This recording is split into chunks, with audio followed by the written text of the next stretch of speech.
This material comes from Catechism for the New Dispensation by Reverend Dr. Gani. What is the soul?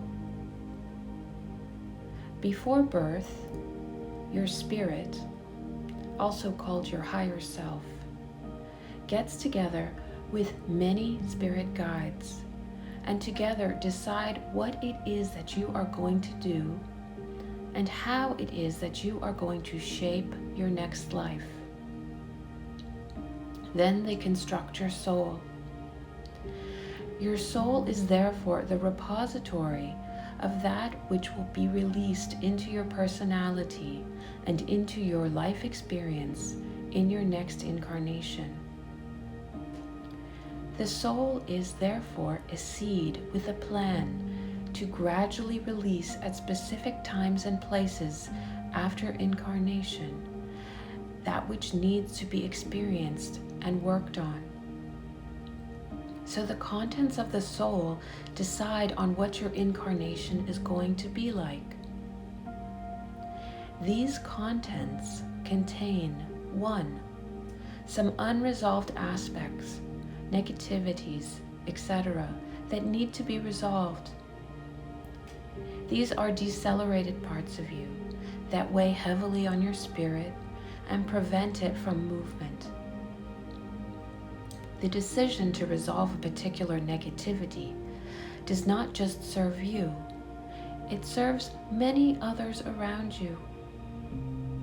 It also adds to the experience bank of humanity, your particular method of resolving a universal problem. Thus, by resolving a particular problem in your life, you program humanity just as you program a computer with your particular brand of resolution. Other souls may then access what you have done, helping themselves to achieve their own process of purification. 2. A lot of individual, unfinished business is contained in the soul. For instance, you may have a karmic debt with somebody which you need to repay through undertaking a particular role in this person's life in your incarnation. So from one incarnation to the next, we meet each other in different roles. Fathers become sons or brothers, daughters become wives or husbands, and so forth. We also change sexes from one incarnation to the next so as to experience humanity in its totality. In resolving this unfinished business, we re-establish connection with the universal life force. Thus, we not only perform a service to ourselves, but we perform a service to humanity. It is obvious from the points above, but worth repeating, that the ultimate purpose of incarnation is service. Also, it is extremely important to see that service can only be accomplished through the resolution of our own problems and not through the avoidance of them.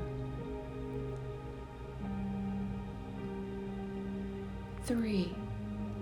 In our soul contains talents, abilities, capacity to experience beauty, wealth, pleasure, etc.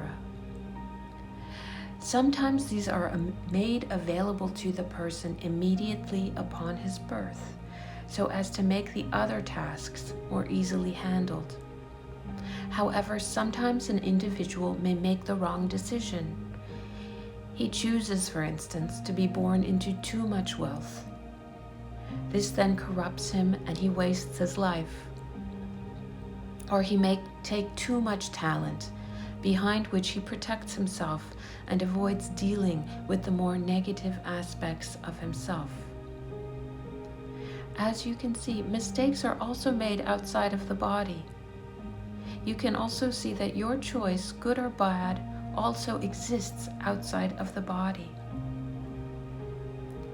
A good exercise here would be to read biographies from this point of view. When reading a biography, ask yourself, how did this person prepare his soul?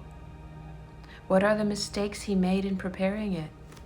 What are the issues he avoided dealing with during this life? And what is it that he has contributed to humanity? What is it that he needed to overcome in order for that contribution to finally be revealed in his life? If you're interested in reading more, you can find this book, Catechism for the New Dispensation, on our website, churchofthepath.org.